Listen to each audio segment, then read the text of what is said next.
सीधे रुख करेंगे बरेली का, जहां पर मायावती एक चुनावी सभा को संबोधित कर रही हैं। और अभी चुनाव में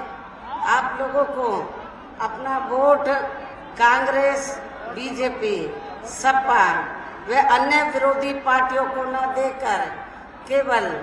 अपनी एकमात्र हितैषी पार्टी बीएसपी को ही देना क्यों जरूरी है, इसे आप लोगों को समझना होगा। हालांकि इस संदर्भ में आप लोगों को ये मालूम है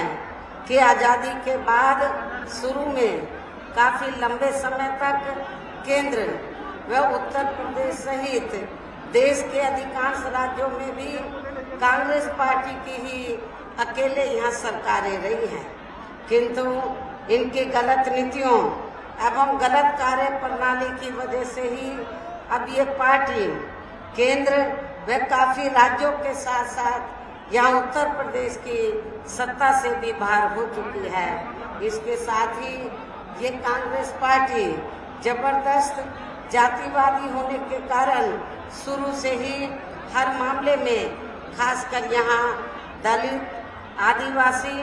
व अन्य पिछड़ा वर्ग विरोधी पार्टी भी रही है और अभी भी है, जिस कारण ही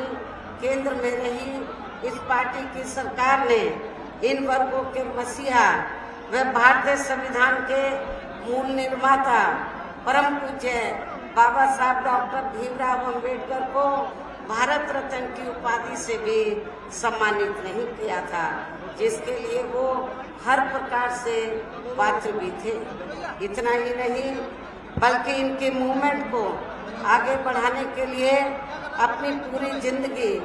समर्पित करने वाले मान्यवर श्री कांशीराम जी के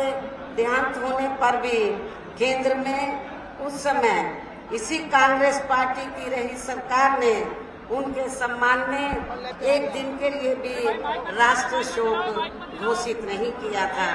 तथा न ही इस पार्टी की रही सरकार ने पिछड़े वर्ग की आरक्षण संबंधी मंडल कमीशन की रिपोर्ट को भी लागू किया था, जिसे फिर बीएसपी ने अपने कड़े संघर्ष व अथक प्रयासों से केंद्र में रही श्री बीपी सिंह की सरकार से ही इसे लागू कराया था। साथ ही इसी सरकार में ही बाबा साहब डॉक्टर भीमराव अम्बेडकर को भी भारत रत्न की उपाधि से सम्मानित किया गया था। लेकिन अब केंद्र व अधिकांश राज्यों की भी सत्ता से बाहर होने पर